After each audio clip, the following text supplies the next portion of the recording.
Alright, this is geologic hazards.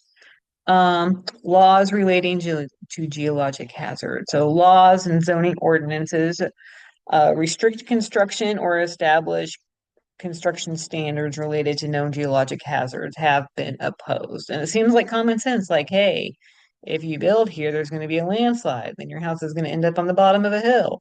But people don't like that. They want to build where they want to build. Developers are like, but somebody's still going to buy it. I'll make money. What do they care? Um, so, and so there are, but there are investment concerns and development concerns, and then lack of understanding by the general public. People don't really know that when they buy that house, that it's going to end up at the bottom of the hill, even though maybe the developer knew that sold it to them. Um, Laws relating to geologic hazards, construction controls, and restrictive building standards in earthquake-prone zones have been a success. So there's all these engineering regulations that have really been successful when earthquakes hit. These newer buildings that have been built by protocol don't have nearly as much damage as the older buildings do. So this is coloring the amount of damage done. Um,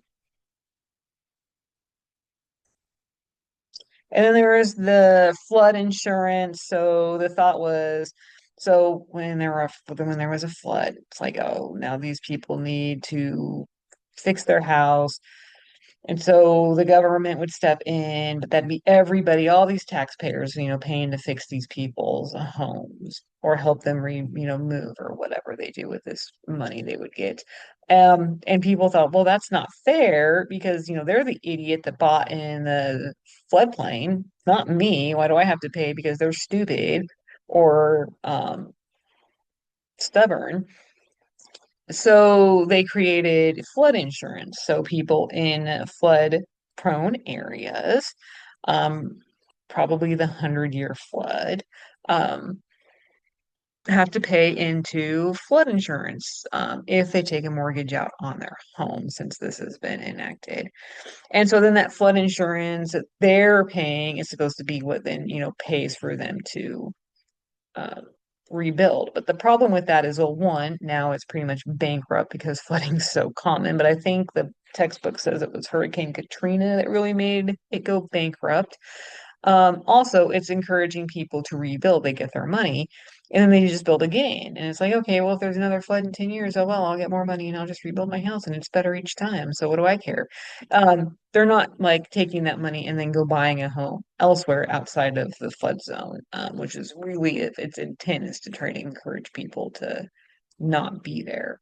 And then you can see because flooding has become more and more common that the cost of the insurance has gone up as well. And then that's that for geologic hazards. Next, we'll go into the environmental impact statements from the EPA.